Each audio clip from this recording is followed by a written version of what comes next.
What's up, guys? I'm doing Prophetic Advantage, and this is talking about now God's blueprint. Every builder must have a blueprint. You cannot build without a blueprint.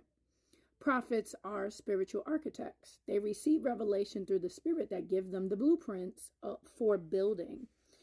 God is a builder. Hebrews 11:10. He builds through his ministry gifts, including prophets. Read Exodus 25:9 and Exodus 25:40.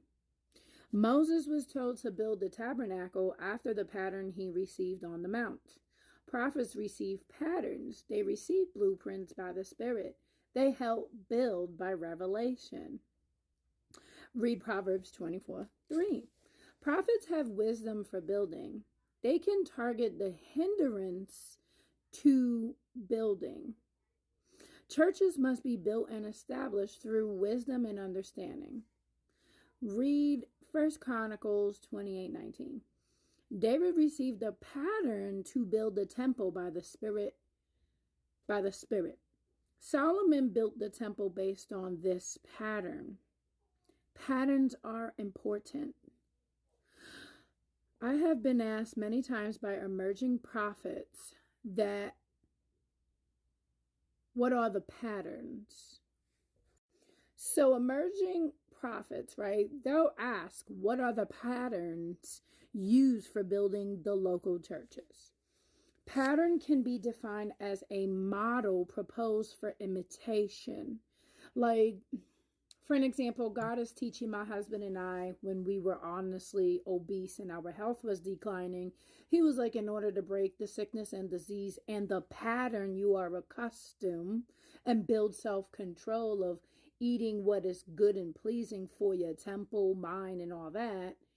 He was telling us to continue the pattern of eating healthy, exercising, because that was a form of defeating negativity that we speak over ourselves. It was building up the armor to defeat anxiety, to defeat depression. So he's been teaching us good pattern that we are mimicking it and now teaching others and discipling on them. That's just one example. Jesus' message to the 7 churches provide patterns, methods, and strategies for ministering to the church. So, although Jesus was speaking specifically to the 7 churches, these truths are relevant and applicable today. So he addressed 7 characteristics and traits of the universal church. 7 represents the number of completion and perfection, right? Jesus gives a complete picture of the issues facing the church at large and gives perfect answers and solutions needed. So, the structure of the letters falls into an 8-fold pattern that prophets can use for ministering in the local church. First, I will list a pattern, right? In this book, they list it. So the prophetic pattern. Jesus gave commission to each messenger, senior leader, or set man. Jesus named each church and its geographical location. He also revealed a character description of himself. He gave a commendation to each church. He spoke to a specific area that needed correction. He also gave instructions for correction and momentum. He gave the 2-fold challenge to hear and overcome. And he gave the promise. The commission to the senior leaders, right? He gives a commission to the messenger or leader of the church. He also demonstrated that he honors and does not bypass the authority of the senior leader. The senior leader has the grace to lead the church. He will judge and interpret the prophetic ministry. He has the responsibility to determine when a prophetic word should be executed in the church. If your pastor is receiving that, great. But not all the time he's called by the Father to receive it. He's called to examine it. So if you feel that you are in the prophetic and you are butting heads with your senior pastor, he's not against you. He's being obedient to the Father, and you should respect that. There's a boundary. When ministering in local church, prophets should prepare for ministry by praying for the senior leaders. Prayer will allow the prophet's heart to enlarge and receive the Lord's heart and mind for the senior leader. During these times, the Lord will reveal how he feels about the senior leader, many times imparting his emotions for the senior leader. When prophets declare the emotions of God, a tangible presence is released, imparting that emotion in the people. This will cause the people to see the senior leader through the eyes of God, releasing new honor and respect for the senior. Prophets should never take over or elevate themselves above the senior leader. They should help cultivate the vision, confirming the mission and plans of the leader. For an example, the Father does not make me known into the different churches that I have been. It's like, no, we are called to learn and get equipped and stuff. There has been times privately he will have us talk to the pastor, but that's a private thing, not to be seen. There has been times that the Father has used me to call out a Daniel fast, and then when the senior pastor prays and fasts about it, he is given that confirmation, and then he calls out to the congregation on what is going to wind up happening. That happened last year. Let's see. Before my ministry time, meaning the woman who wrote this, with a church, I always ask the leader for a copy of the church vision, right?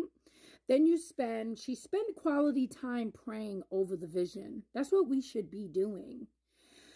And then you ask, is this the heavenly vision given by the Spirit? Is this leader on task? If not, how can I help direct them to the original vision? Is this a direction that should be given publicly or privately? Do I have favor with the pastor to deliver such a word? In what area does the leader need encouragement? What is the ultimate thing you want to accomplish during this time of the meeting? These are questions that you would talk in your prayer closet, not a physical, secret place, wherever that is, alone in silence with the Father. There are people in the prophetic that want to take over, and then they feel some type of way because they're not being supposedly heard. But that pastor can simply see, like, in the spirit, like you're trying to gain control to be seen. Everything must be taken to prayer. Examine, what is your motivation?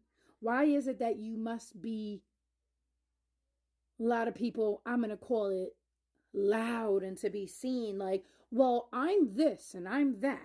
Well, I'm a pastor too. Well, I'm a preacher. I'm a prophet. I'm apostle. I'm. Shit it. You know what I'm saying? You weren't called to be the head senior pastor. You weren't. If you were, then you would be leading that as an example, and you would have boundaries. You would have balance. You would be able to care for your family and home first.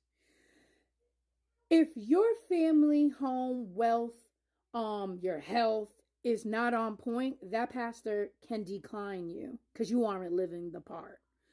So many people want to be seen and be heard, but they're also not living the part. Now, I'm not called to this church to be known and to be seen and heard with everything and all of this stuff. If my husband and I have an opinion and there's something that we need to talk to, let's say the senior pastor, it's always private. We don't need to be seen. And most of the time, a lot of people don't know what's going on because it ain't nobody's business. It's between me, my spouse, God, and if we have something with the senior. That's it. You don't have to include. You know what I mean? There's a boundary, there's honor. You always respect. When you present something to a leader, you respect. I don't care if you were called to lead, neither. You are called to serve, love, and respect and have boundaries. So I'm going to go over this in part 2.